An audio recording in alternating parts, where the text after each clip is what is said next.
Napoléon s'arrête et leur tient ce langage. Je voudrais, sur mon cœur, pouvoir vous presser tous.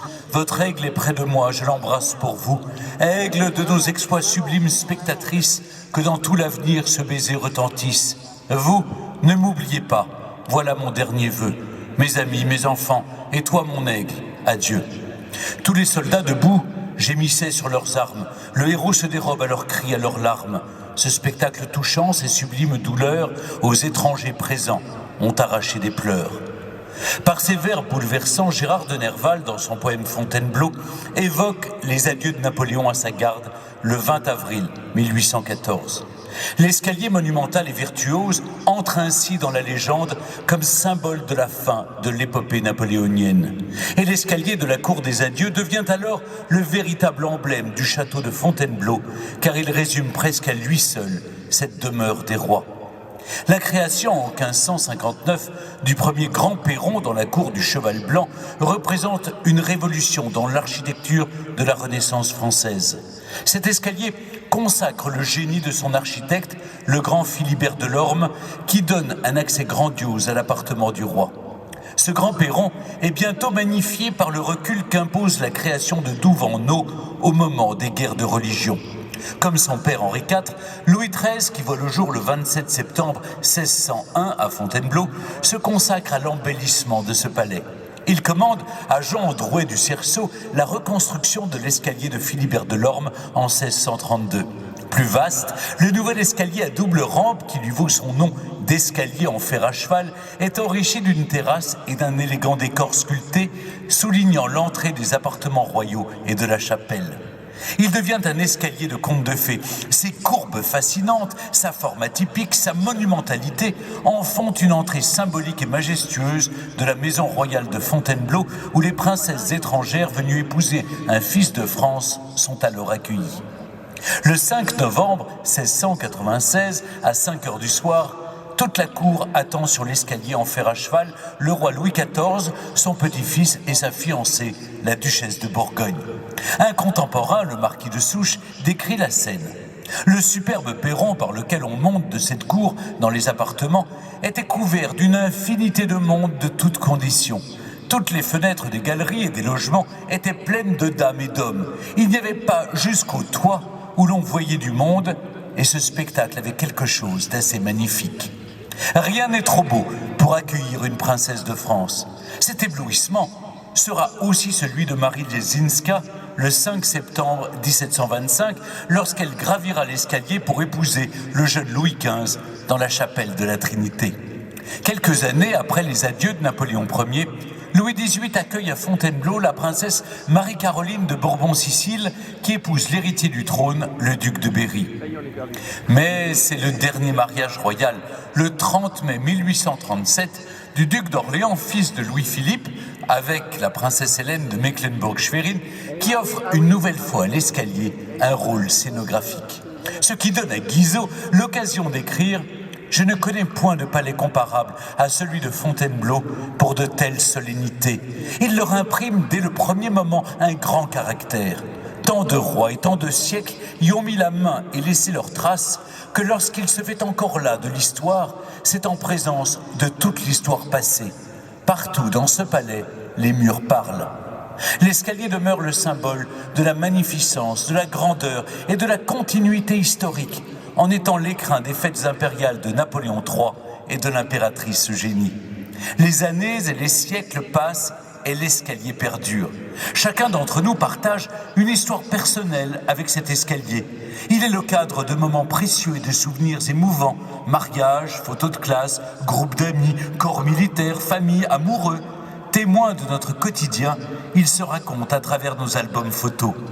Bien qu'inscrit dans la mémoire des hommes comme un symbole éternel, il est fragile. Malade, affaibli, noirci, il faut le sauver. Une restauration ambitieuse est décidée en 2018. Elle concernera sa structure en grès, ses 2 volets de marche en calcaire, sa terrasse et ses décors sculptés qui sont rendus à leur splendeur grâce aux exceptionnels savoir-faire de nos artisans que nous célébrons avec vous. Ce geste historique a été rendu possible grâce au généreux legs de Madame Jacqueline Bory et d'une bellifontaine, Madame Denise Buffetot, à une belle souscription publique et à la générosité de nombreux mécènes, particuliers comme entreprises, que nous remercions chaleureusement ce soir. La restauration de l'escalier en fer à cheval ouvre une nouvelle page de la longue histoire du château de Fontainebleau. Il est désormais l'heure de remonter les marches du temps.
Mesdames, Messieurs, nous vous remercions d'être venus à ce spectacle et nous vous souhaiterons une agréable soirée.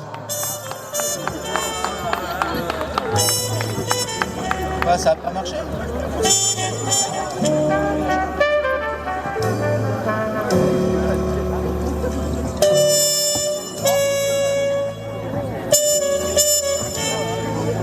Mesdames, Messieurs, nous vous souhaitons une excellente soirée. Bonne soirée à vous.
J'attends juste ça.